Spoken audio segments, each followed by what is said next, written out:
40여 년 전 고등학생 시절에 처음으로 개척교회를 다니기 시작하면서 교회에서의 교 관계와 주변 환경 등 교회의 모든 일들이 새로워서 흥미를 느끼며 열심히 교회당을 다니며 신앙생활을 하였습니다. 그러나 여러 가지 일들과 직장을 지방으로 이직하며 교회를 멀리하게 되었습니다. 하나님을 떠나 40년을 하나님을 잊고 살았습니다.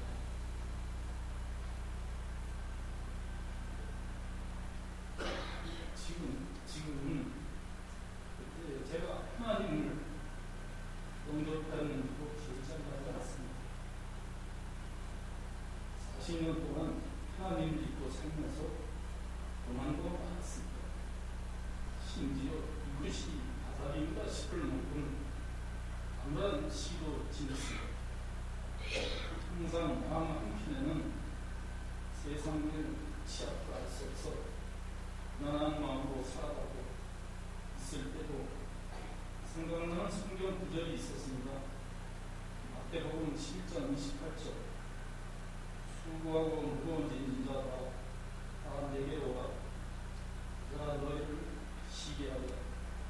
이 말씀을 마음에 얹고 살았습니다. 이 성경 구절을 우리가 보면 주님 믿고 마음의 평안을 얻기 위해 다시 교회에 나왔습니다. 지금은 아내와 함께 교회를 다니며 주님께 예배 드리는 생활이 행복합니다. 아직 성령님을 영접하지 못했지만 양육의 교육을 받으며 이런 교육을 40년 전에 받았다면 하나님을 떠나지 않았을 것 같다는 생각이 듭니다.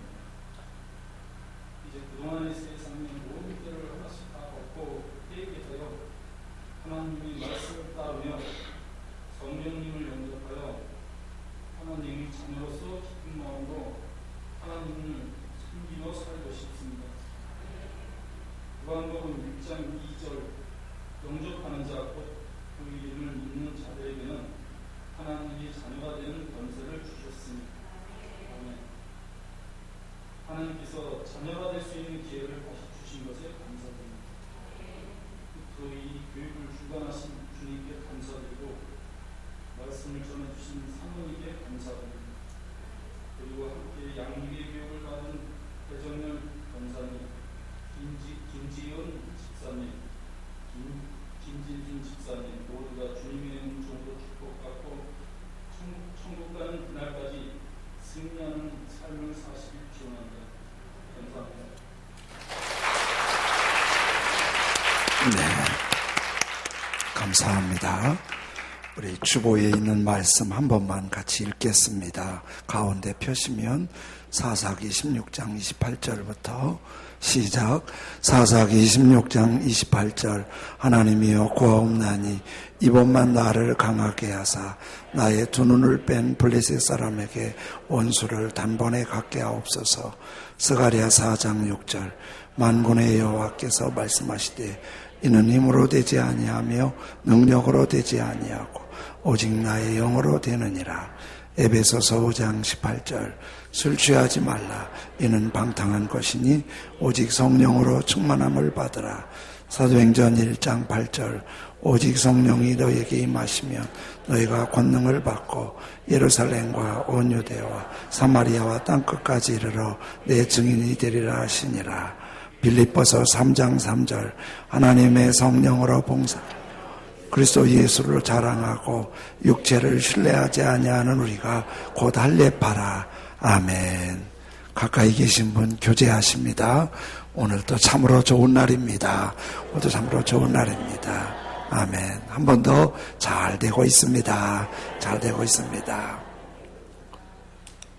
세계적인 아주 희곡 배우 중에 찰리 채플린이라고 있지요. 저렇게 우스꽝스러운 복장을 하고 우리와 말이 통하지 않지만은 저 사람이 나와서 연기를 하면 아무 말 하지 않아도 그냥 웃음이 나오고 또 한참 폭소를 내게 하는 대단한 희극 배우입니다. 그래서 말이 통하지 않는 세계적인 어떤 행사에 저 사람이 많이 등장하지요. 근데 저 사람이 한 번은 채플린이 어느 마을에 갔는데 그 마을에 관심 쓰이는 대회가 하나 있었어요. 자기가 찰리 채플린인데 찰리 채플린 흉내내기 대회가 있는 거예요. 자기를 흉내내기 대회가 있는 거예요. 자기가 그 마을에 온 걸 아무도 모르지요. 그래서 이 사람이 호기심이 생겨갖고 이름을 딴 이름으로 해서 자기가 그 대회에 출전을 합니다.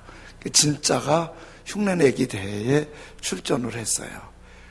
다 채플린 분장을 했으니까 진짜가 왔는지 가짜가 분장을 했는지 잘 모르잖아요. 그런데 심사하는 사람도 진짜가 왔는지 뭐 하는지도 모르고 심사를 하고, 진짜 채플린이 몇 등 했을까요? 채플린이 1등 해야 하잖아요. 3등 했어요. 가짜 두 사람이 1등, 2등하고 진짜가 3등한 거예요. 어떤 때는 가짜가 훨씬 더 진짜 같을 때가 있어요. 근데 왜 그런 가짜가 나오지요? 어디에서 윤 목사 흉내내긴 잘 안 하겠지요. 채플린 정도 되니까 흉내내기를 하지요. 이런 작은 볼펜 하나 짝퉁 나온 거 없어요. 이런 건 짝퉁 안 나와요. 근데 어떤 만년필은 한 100만 원 이상 되는 만년필도 있는데 그런 건 짝퉁이 나오더라고요. 워낙 가치가 있어 보면 가짜가 나오는 거예요. 예수님 믿는 것도 워낙 귀하니까 가짜가 많아요. 지금도 한국에 가짜 예수가 대략 알려진 것만 한 300명 되는 것 같아요. 역사적으로 내가 예수라고 말하는 사람이 몇십만 명은 될 거예요. 예수님 이후에. 그 중에 예수님보다 더 자기 믿어야 구원받는다고 강조하고, 또 어떤 이단들은 보면은 거기가 진짜같이 보여서 혼란을 겪기도 할 수 있습니다. 그러면 이제 이런 궁금증이 있죠. 하나님은 전능하시고 능력이 크신데 그 가짜 예수들을 왜 냅두냐? 다 정리를 좀 해놓으면 바르게 예수 믿기가 좋을 텐데 왜 그냥 냅두냐? 그런 비유를 예수님이 한번 하셨는데, 어떤 사람이 밭에 가보니까 알곡도 자라고 가라지도 잘 자라는 거예요. 근데 가라지가 돌보지 않아도 잘 자라고 알곡은 돌봐도 힘들잖아요. 그러니까 농부가 주인한테 이 가라지 뽑아버릴까요? 이 가라지가 가짜잖아요. 그랬더니 주님께서 이렇게 말씀하세요. 그러지 마라. 가짜 뽑다가, 가라지 뽑다가 알곡이 상처 입을까 봐서. 그러니까 주님 보시기에는 그 가라지를 다 정리하면 좋겠는데 알곡, 진짜 신자들을 돌봐주기 위해서 가짜들을 그냥 기다리고 계시다는 거예요. 진짜 하나님의 사람이 있고 가짜 하나님의 사람이 있다는 거예요. 우리가 같이 예배 드리는데 예배 드리는 우리 중에도 진짜가 있고 가짜가 있어요. 근데 구약에서는 진짜와 가짜를 어떻게 구분할까요? 구약은 할례를 받았느냐 받지 않았느냐 이거로 구분했어요. 할례는 요즘 소위 포경수술을 종교적인 의식으로 해서 할례라는 의식을 만들어요. 그래서 할례를 받으면 진짜 하나님의 사람이고, 할례를 받지 않으면 하나님의 사람도 아닐 뿐만 아니라 사람답게 취급하지 않는 것이 구약 이스라엘 사람들의 생각이었습니다. 이스라엘과 블레셋이 전쟁을 하는데 이스라엘의 지휘관은 사울왕이고 블레셋에는 골리앗이라는 대단히 용맹한 장군이 앞섰는데 골리앗의 키가 6규빗이라고 그래요. 6규빗인데 1규빗이 한 50cm 정도 되니까 6m, 그 위에 한 뼘이니까 대단히 키가 크고 훈련도 잘 되고 완전 무장한 골리앗이 이스라엘을 향해서 야, 우리 전체 싸워서 희생하지 말고 너희 대표 한 사람 와서 나와 1대1로 싸워갖고 내가 지면 우리 블레셋이 항복하고 너희 지도자가 지면은 너희가 항복하기로 하자. 근데 이스라엘 누구도 골리앗과 싸우겠다고 하질 않아요. 근데 마침 군인이 아닌 형님들이 군대 가서 아버지 심부름온 면회온 다윗이라는 소년이 그걸 보고 군인도 아니면서 자기가 골리앗과 싸우겠다는 거예요. 그러니까 마침 골리앗 대항마가 그래도 없는 참에 잘 됐다. 다윗을 사울왕한테 데리고 가요. 사울왕이 다윗을 보더니 아무래도 안 되겠거든요. 그래서 사울왕이 사무엘상 17장 33절에 보면 사울이 왕이 다윗에게 이르되 네가 가서 저 블레셋 골리앗과 싸울 수 없으리니 너는 아직 군대 올 자격도 안 되는 소년이요. 그 블레셋 골리앗은 어려서부터 용사이니까 상대가 안 돼. 그랬더니 다윗이 물러서지 않고 사울왕에게 폐하, 제가 어리긴 하지만 양치는 목동인데 가끔 곰이나 늑대가 양을 사냥하러 오면 제가 가서 어린 몸으로 곰도 내쫓고 늑대도 죽이고 그랬습니다. 하나님이 곰과 늑대에게서 날 지켜줬는데 가지고 그러면서 17장 36절에는 주의 종이 다윗 자기 주의 종이 사자와 곰도 물리쳤은즉 살아계신 하나님의 군대를 모욕한 이 무슨 사람이요? 할례받지 않은 블레셋 사람이리까 그가 그 짐승의 하나와 같이 되리이다.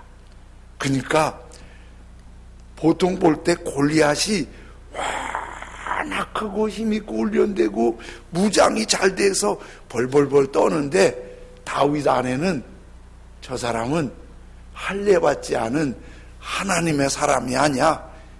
사자나 곰만도 못해. 나는 하나님이 지켜주시는 진짜 할례받은 하나님의 사람이야. 저까짓 거 문제 없어. 이게 이제 다윗의 생각이에요. 그런데 믿음의 차이는 있겠지만은 이스라엘 사람들에게 그런 기본이 있어요. 할례받은 사람은 진짜 하나님의 사람이고, 그리고 하나님의 사람은 하나님이 지켜주시기 때문에 어떤 어려움도 두렵지 않겠다고 생각하는 게 할례받은 사람들의 기본적인 믿음의 생각이었어요. 그런데 우리 빌립보서를 읽었는데 빌립보서를 기록한 바울 사도도 예수님 믿기 전에 자기가 할례받은 게 굉장히 자랑스러웠어요. 그래서 3장 5절에 이렇게 말해요. 나는 8일 만에 할례를 받고 이스라엘 족속이요 베냐민 지파요 히브리인 중에 히브리인이요 율법으로는 바리새인이요. 자기가 이스라엘 민족이다. 그 중에 베냐민 지파다. 아브라함의 후손이라는 심벌인 히브리인 중에 히브리인이다. 지금도 말씀대로 살고 있는 바리새인이다. 자긴 진짜 하나님의 사람이었다고 자부심을 갖고 있었어요. 그러면서 맨 먼저 언급한 게 나는 8일 만에 할례받은 사람이다. 그러니까 8일 만에 할례받은 게 이렇게 자부심이 많았어요.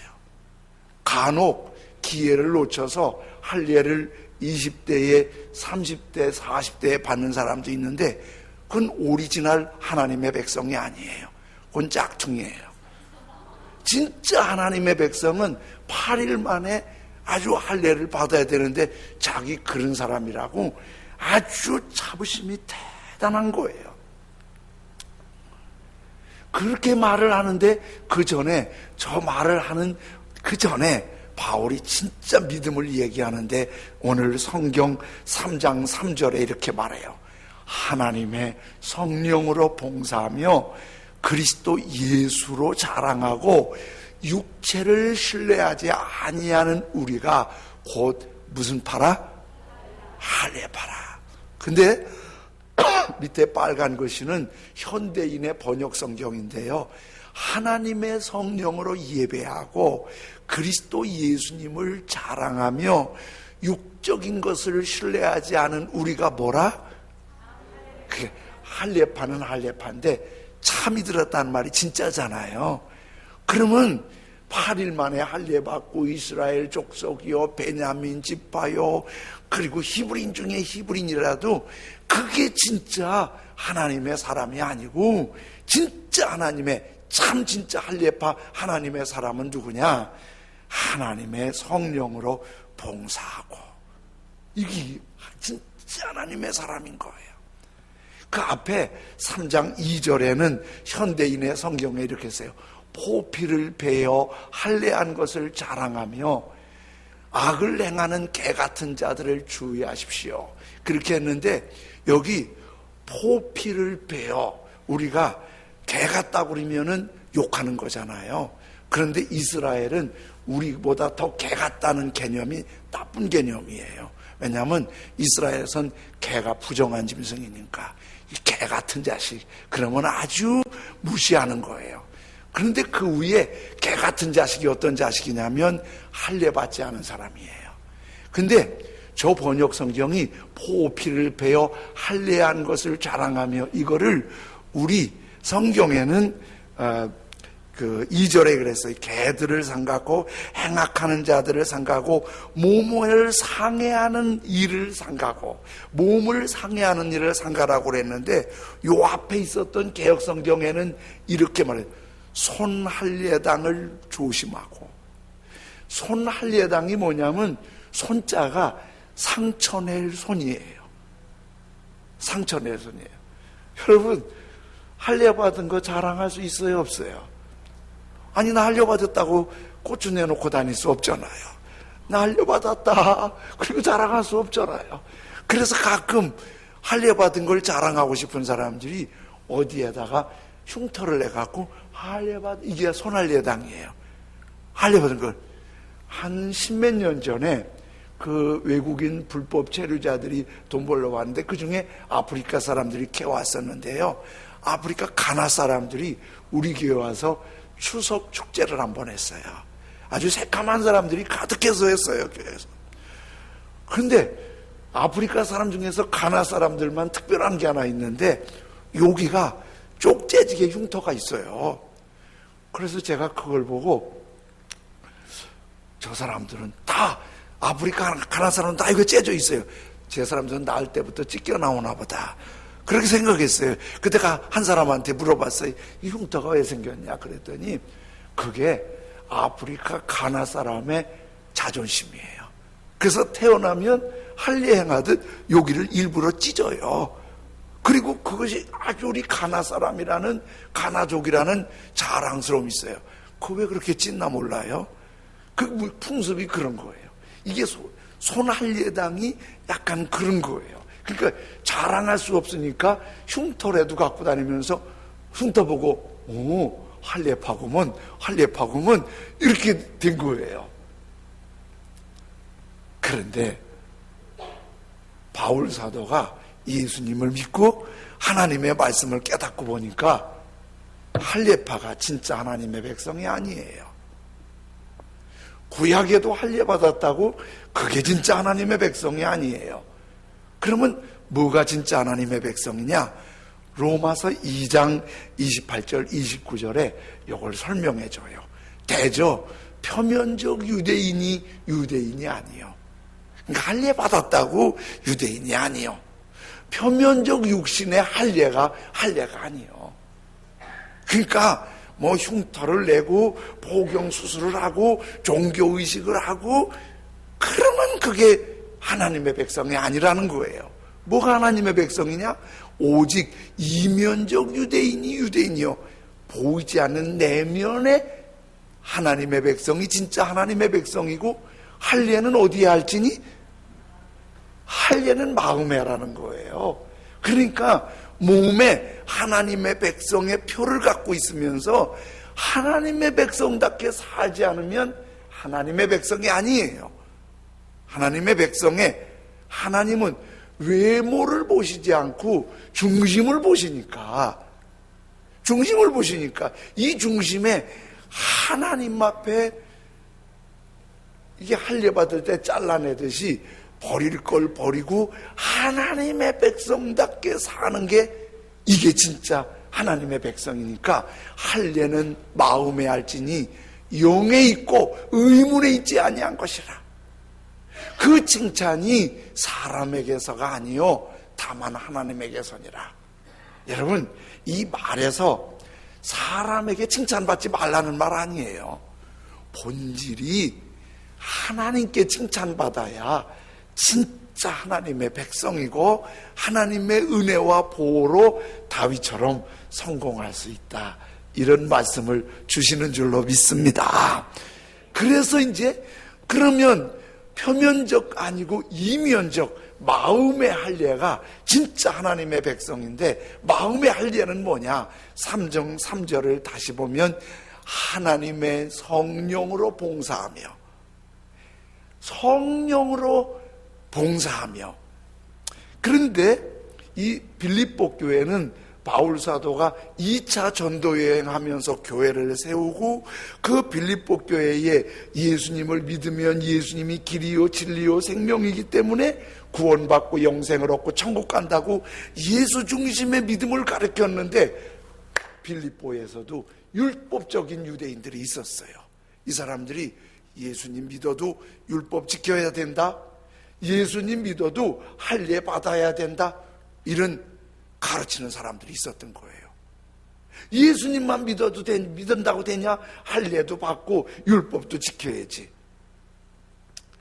그래서 교회 안에 할례파가 있고 할례파가 아닌 사람들이 있었던 거예요. 그런데 진짜 할례파, 진짜 하나님이 택한, 하나님이 칭찬하시는 하나님의 백성은 누구냐? 하나님의 성령으로 봉사하며. 이 봉사라는 말이 헬라 말에는 라투리온 테스 그래요. 라투리온 테스. 이게 뭐냐면 봉사하며 그러는데, 밑에 빨간 글씨에는 하나님의 성령으로 예배하며. 라투리온 테스가 예배하며 봉사하며 감사하며 섬기며 희생을 드리는 게 라투리온 테스예요. 그러니까 봉사할 때, 오늘 점심 우리 이제 맛있게 드실 텐데 점심 준비하시는 분은 어제부터, 얘기 들어보니까 어제부터가 아니라 며칠 전부터, 몇 주 전부터 생각하고 고민하고, 이거 많은 분들 점심 준비하느라고 하는 거예요. 봉사잖아요. 여러분 이렇게 예배 드리러 오셨잖아요. 예배하잖아요. 감사하잖아요. 찬양하잖아요. 근데 진짜 하나님의 사람은 어떤 사람이냐? 직분이 있고 목사고 또 뭐 교회에서 앞서서 봉사하고, 그것만 진짜 하나님의 사람이 아니고, 진짜 하나님의 사람은 어떤 사람? 하나님의 성령이 나를 이끄셔서 하나님의 성령으로 봉사하는 사람, 하나님의 성령으로 예배하는 사람, 하나님의 성령으로 라투리온 테스 감사하는 사람, 이게 진짜 하나님의 사람이라는 거예요. 그러면 하나님의 성령으로 하는 사람은 어떤 사람이죠? 시편 51편 17절에 이렇게 했어요. 하나님께서 구하시는 제사는 상한 마음이라. 하나님이요 상하고 통회하는 마음을 주께서 멸시하지 아니하시리이다. 요한복음 4장 24절에는 하나님은 영이시니 예배하는 자가 영과 진리로 예배할지니라. 이 뭐냐면 예배 드릴 때 마음에 감정이 성령 안에서 울컥해서 그동안 잘못 살아온 게 눈물이 울컥나고, 또 믿음이 새로워진 게 감사해서 눈물이 핑 돌고, 우리 오늘 강원자 성도님도 말씀하시다 보니까 그동안 살아온 삶이 하나님 앞에 오니까 울컥하잖아요. 2부 예배 때는 중국에서 오신 김하순 집사님이 간증하셨는데 계속 우시면서 그렇게 하셨어요. 그런데 이렇게 예전에는 울컥하고 눈물 흘리면 사람이 조금 담대하지 못하다 이런 생각하는데 그거 아니에요. 예배드리다가 성령 임하셔서 울컥 울기도 하고 기뻐해서 기쁘기도 한 게 이게 대단한 건강한 은혜예요. 김하순 집사님 간증에서 그런 얘기 하시더라고요. 우울증에 시달렸대요. 우울증에 시달리면 증상이 감정이 메말라요. 그렇게 눈물이 안 나와요. 아무런 느낌이 없어요. 다른 사람 다 웃어도 자기는 하나 안 웃어요. 그게 그런가 보다가 아니라 자기 속에는 너무 메말라서 부정적인 생각이 자기를 너무 힘들게 하는 거예요. 남자도 여자도 가끔 가슴이 울컥하고 기뻐서 막 손뼉치며 웃을 수 있고 이게 건강한 거고 하나님이 주신 은혜인 거예요. 하나님께서 구하시는 제사가 상한 마음이에요. 그러니까 이 마음에 그 은혜가 고마워서 울컥하고 내가 부끄러움이 회개가 되어서 울컥하고 그 마음을 멸시하지 않고 그 예배를 받으시는 거예요. 그렇다고 하나님 앞에 겉모습만 잘하면 된다는 건 그 겉모습은 아무렇게나 해도 된다는 건 아니에요. 예배 드릴 때 말씀 따라 드려야 돼요. 우리가 이렇게 예배 시간에 찬양하고 마무리 축도하고 이렇게 예배 마치는 거 그냥 이렇게 하는 게 좋겠다 그런 게 아니라 교회 지도자들이 가장 기도하면서 요 예배 순서가 성경적이라고 정리가 돼서 말씀 따라 예배 드리는 거예요. 이렇게 또 예배 시간 잘 드리는 거예요. 그리고 예배 시간도 잘 지켜야 돼요. 시간 되면은 미리 와 있어야 돼요. 예배 유목사한테 드리는 거 아닌 거 아시죠? 제가 예배 받는 거 아니에요.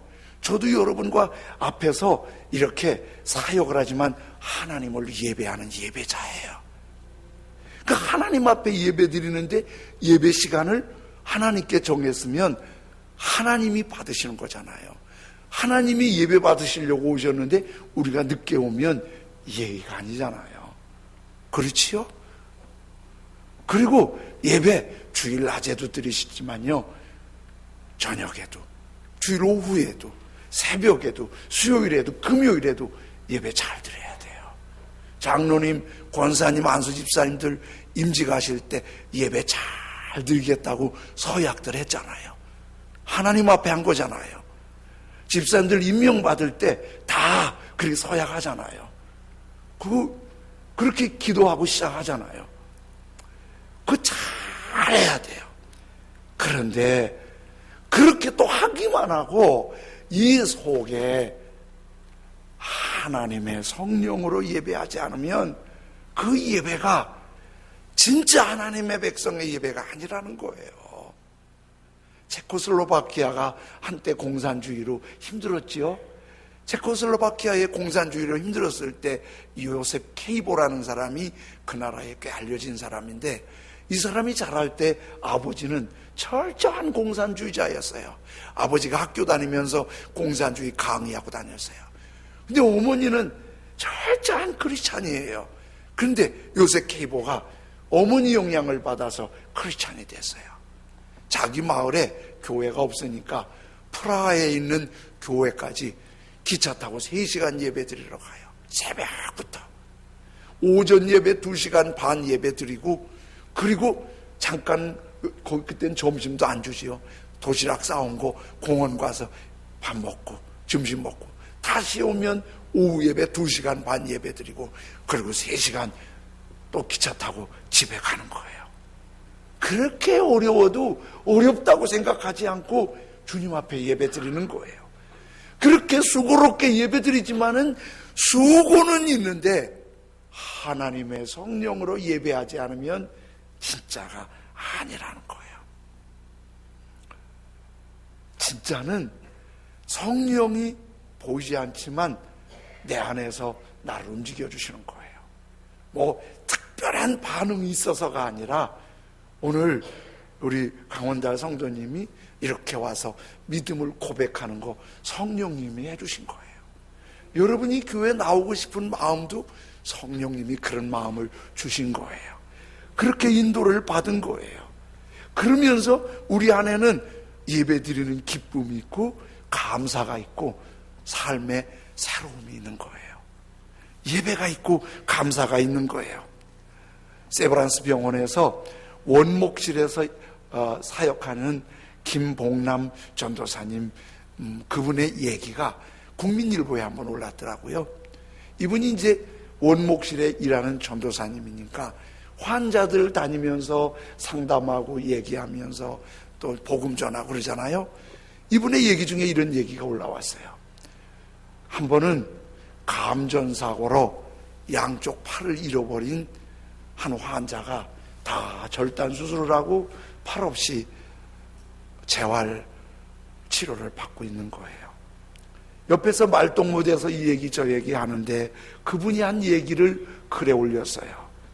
저는 아내가 밥을 떠먹여줘야 먹을 수 있고 화장실에 가서도 바지를 내리고 뒤처리까지 다 아내가 해줘야 해요.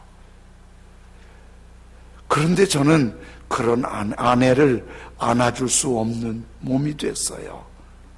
두 팔이 있었을 때 자주 안아주지 못한 게 많이 후회돼요. 온전한 다리로 걸어 다닐 수 있고 자신의 손으로 밥을 먹을 수 있고 배우자에게 여보라고 부르고 자녀들이 엄마 또는 아빠라고 불렀을 때 그게 얼마나 감사한 일인지 알고 있는지요. 자신에게 건강한 팔이 있다면 열심히 일하고 사랑하는 사람을 마음껏 안아주길 바랍니다. 그런 글을 올렸어요. 여러분, 두 팔을 잃은 그분이 지금 고마워하는 게 팔이 있을 때는 하나도 고맙지 않은 아내가 팔이 있어 보니까 고마운 거 아니잖아요. 팔이 있었을 때도 그 아내는 정말 고마운 아내였어요. 그때는 미처 그것까지 생각을 못했어요. 팔을 잃고 나 보니까 아내가 얼마나 고마운지 후회가 되는 거예요. 내가 몸이 불편해서 남편이 고마운 게 아니잖아요. 고마운 거잖아요. 그런데 성령으로 예배하고 성령으로 감사하고 성령으로 섬기면 하나님의 영이 우리 마음에 그런 고마운 마음, 감동된 마음을 주셔서 진짜 하나님의 백성으로 살 수 있게 우리 마음을 움직여 주시는 거예요. 어떤 아마추어 화가가 그림을 그리는데 한 폭을 3일이면 완성을 한대요.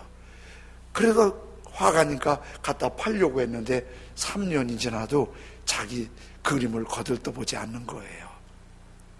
그래서 유명한 화가한테 찾아가서 왜 내 그림은 팔리지 않는 거죠? 그랬더니 유명한 화가가 그림을 어떻게 그렸는데요? 그랬더니 제가 한 3일 정도면 완성을 하는데 3년이 가도 거들떠보지 않아요. 그랬더니 유명한 화가가 그러더래요. 한 폭의 그림을 3년 동안 완성해 보세요. 그러면 3일 만에 팔릴 테니까요. 그만큼 힘을 모으면 그만큼 가치가 생긴다는 거예요. 세계 가장 유명한 향수는 발칸 산맥에서 밤 12시에서 2시 사이에 피어오르는 장미가 있대요. 그 향에서 향을 채취해서 향을 개발하면 그게 최고의 향이 된다는 거예요. 가장 최고의 향료는 고래뼈에서 나오는데 아쉽게도 병든 고래에서 최고의 향료가 나온대요. 사람들이 선호하는 우황청심은 그 우황도 소에게서 채취할 때 병든 소에서 최고의 우황이 나온대요. 예배 드리는 게 쉽지 않지만 참 더 우리가 감사절에 감사하는 거 쉽지 않지만 아브라함의 예배가 왜 하나님이 감동하셨지요? 어느 날 성령이 아브라함에게 말씀하세요. 내 독자 이삭을 번제로 바치라. 그때 이거 정말 쉬운 일 아니잖아요. 요즘 아드님을 목사 만들으려도 싫어하는데 목사 만드는 게 아니라 죽여서 불태워서 제물로 바치라는 거예요. 아브라함이 그 아들을 데리고 가요. 근데 하나님이 그 믿음을 보시고 아들 안 받아요. 그러면서 그래요. 네가 이제야 나를 경외하는 줄 내가 알았노라. 내가 너를 복주고 복주며 번성하게 하고 번성하게 하리라. 그 마음을 보신 거예요. 마음을 성령으로 예배하고 성령으로 봉사하고 성령으로 감사하는 그 마음을 보신 거예요. 우리 교인이 아닌데 제가 아는 집사님이 저한테 간증한 게 가슴에 도전이 되더라고요. 그래서 저도 토요일은 가능한 늦게까지 주님 앞에 엎드리려고 그래요. 이분은 주일 첫 시간을 드리고 싶어서 토요일 밤 12시 주일 0시에 혼자 교회에 온대요. 첫 시간 주일날 주님이 가장 기뻐하는 예배 드리고 싶어서 12시부터 1시까지 하나님을 찬송하고 예배 드리고 그리고 집에 가서 잠깐 눈 붙이고 싶고 하루 종일 주님 섬기는데 그렇게 힘이 나고 예배 자리에 딱 앉으면 찬송이 시작되지도 않았는데 말씀이 시작되지도 않는데 가슴이 뭉클하면서 얼마나 재밌는지 예배가 너무 좋다는 거예요. 빌립보서에서는 진짜 하나님의 사람, 가짜 하나님의 사람을 우리 겉으로도 잘 해야 돼요. 어떤 분은 그래요. 나는 교회는 열심히 안 나가지만 믿음은 너보다 낫다. 그래. 전도해보면 그런 사람 있어요. 내가 교회는 안 나가도 당신들보다 믿음 좋아요. 내가 그 혼자 생각해봤어요. 정말 참 믿음 좋은 분이다.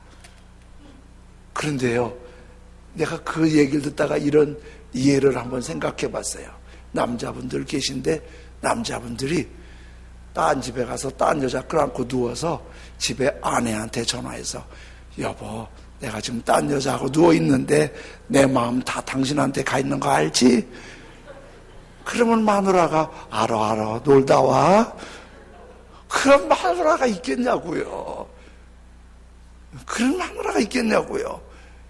우리 나 예배 안 드리지만 하나님 다 아실 거야. 그거 아니에요. 예배 자리에 나오는 게 우리 마음의 표현이에요. 그리고 어떻게? 하나님의 성령으로. 하나님의 성령으로.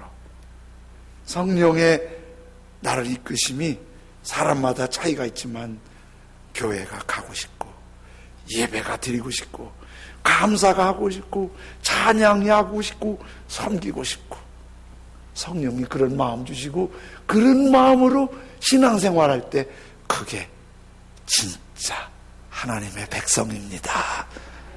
진짜 하나님의 백성은 다윗이 작아도 골리앗 이깁니다. 진짜 하나님의 백성은 다른 거 다 잃어버려도 하나님이 이기게 하십니다. 우리 187장 찬송 부르면서 기도하겠습니다. 비둘기같이 온유한 은혜의 성령 오셔서 거친 맘 오르만지사 위로와 평화 주소서. 연약한 나를 도우사 하나님 나라 이르러 주님의 품에 안기는 영원한 안식 주소서. 우리 찬송하겠습니다.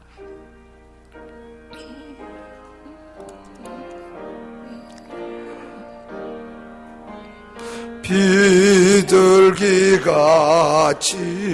온유한 은혜의 성령 오셔서 거친 맘 오르만지사 위로와 평화 주소서. 진리의 빛을 비추사 주의 길 바로 걸으며 주님을 옆에 모시고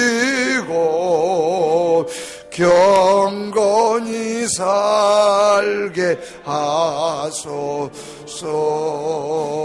주님과 동행하면서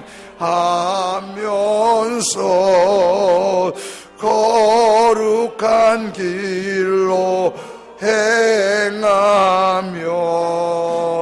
진리의 예수 붙잡고 길 잃지 않게 하소서.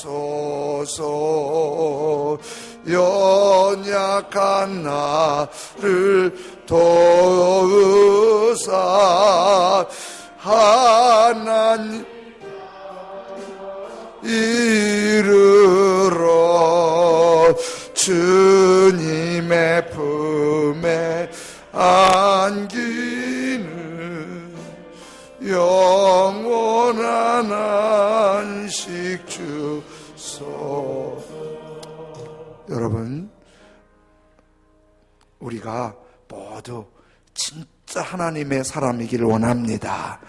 다윗처럼 성공하는, 진짜 성공하는, 영원히 성공하는 하나님의 사람.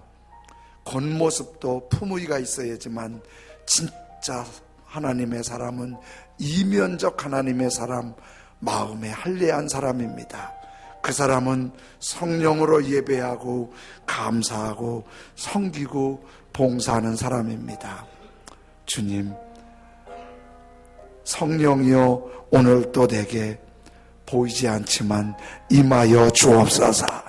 상한 마음으로 감사하고 회개하는 마음으로 주님 앞에 나아가고 예배하고 찬송하고 감동이 있는 성령의 사람, 진짜 하나님의 사람이 되게 하여 주옵소서. 연약한 우리를 도우시옵소서. 찬송 다시 부르며 기도하겠습니다. 비둘기같이 온유한, 비둘기같이 온유한 은혜의 성령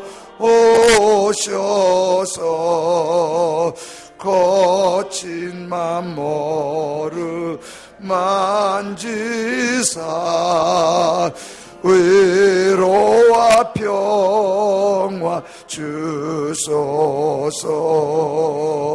진리의 주님, 우리에게 성령으로 인도하셔서 진짜 하나님의 사람으로 살게 하소서. 성령으로 살게 하소서. 함께 하나님 앞에 기도드립니다. 할렐루야. 하나님 아버지 감사합니다. 성령이여 임하여 주옵소서. 보이지 않는 하나님의 성령이 우리를 한 걸음 한 걸음 인도해 주옵소서. 성령을 따라 살게 하시고 성령을 따라 감사하며 성령을 따라 예배하며 성령을 따라 찬송하며 성령을 따라 감동이 있으며 위로가 있으며 치유가 있으며 거룩한 능력이 있는 하나님의 사람으로 살아갈 수 있도록 전능하신 아버지 하나님 붙드시고 주장하시기를 기도합니다. 진짜 하나님의 사람이 돼서 진짜 성공하는 다윗 같은 하나님의 사람으로 살아갈 수 있도록 거룩하신 하나님 아버지 붙드시고 주장하시고 역사하시길 원하오며 기도합니다. 전능하신 나의 아버지 하나님 함께하여 주시옵소서. 능력으로 인도하여 주시옵소서. 존귀하신 하나님 진짜 하나님의 사람으로 복의 생활할 수 있도록 존귀하신 하나님의 사랑과 자비와 능력으로 붙잡아 주옵소서. 주님만 영광 받으시길 기도합니다. 영광 받으시길 기도합니다. 비둘기같이 온유한